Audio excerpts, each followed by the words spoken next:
Gopal Krishna is a 1938 Marathi language film directed by V.G. Damle and Sheikh Fattelal. This is the follow-up to their film Santukaram from 1936, which we actually previously discussed on FOTD. It's a mythological film based upon the story of Krishna. There are liberties taken with the storyline, and about his struggle against King Kamsa. There's some wonderful VFX showcased toward the end of the film, although mostly it's a picture of social realism about the harsh conditions of these peasant workers against oppressive rulers. It has been suggested that this is an allegory for the cruel treatment by the British Raj. I'll read what IndianCine.ma has to say. Damle and Fattelal followed up their hit Santukaram 1936 with this remake of Shantaram's silent mythological Gopal Krishna 1929.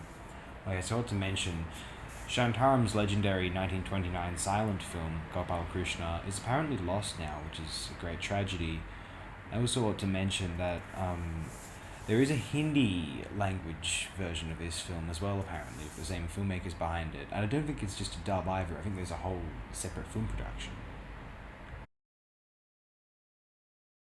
However, of course, just to reiterate, we are talking about the Marathi language version of Gopal Krishna today. They're both released in 1938, apparently. IMDb doesn't list separate cast members for the Hindi language version of this film on their separate entry from the Marathi film, so who knows. It tells the story of the playful child Krishna, Marathi, and his battle against the evil King Kamsa Ganpat Rao, who rules the city of Gokul. The stories, mainly from the popular Bhagavat and Vishnu Purana,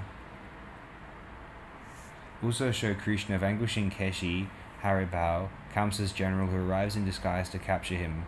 Finally, when Kamsa unleashes rain and flood over the city, in a departure from the original legend where Indra caused the natural disaster, Krishna raises the mountain Govardhan over the people to protect them. From its opening sequences showing the cows and cowherds returning at sunset, the milking of the animals, and the churning of the milk, the film develops a strongly materialist flavor, playing down miracle scenes until the climactic storm and the raising of the mountain.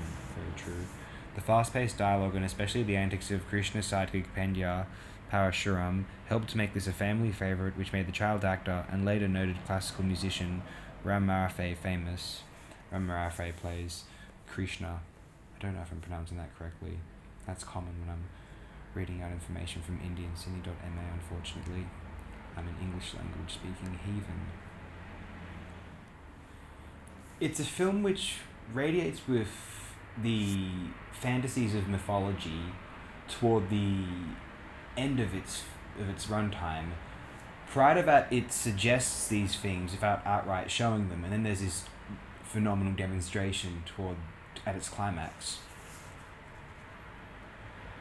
I think it's a fantastic and triumphant you can imagine the thrill of the audience in 1938, and it's not uncommon for some of the Indian films of the 1930s to commit to this idea, this formula, if you will, of demonstrating a harsh world and then bringing in the miraculous, the fantastical, this brief display of visual special effects toward the end of the film. It's quite an interesting production philosophy, I think. And really, it's one that's spiritual as well, and sincerely, there's a continuity here with the attempts at consciousness raising from the American filmmakers, akin to